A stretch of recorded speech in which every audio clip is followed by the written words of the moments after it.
So, Philip, how was last night? Last night was a bit rough.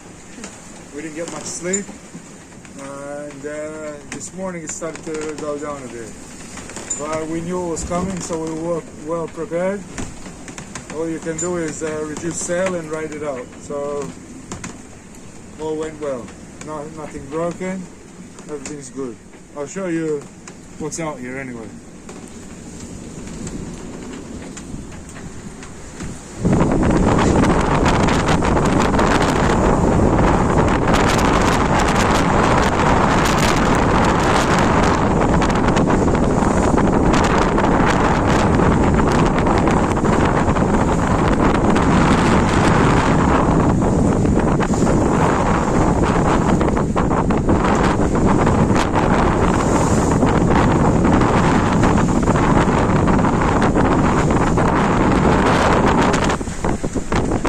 Big sea, and that's it going down.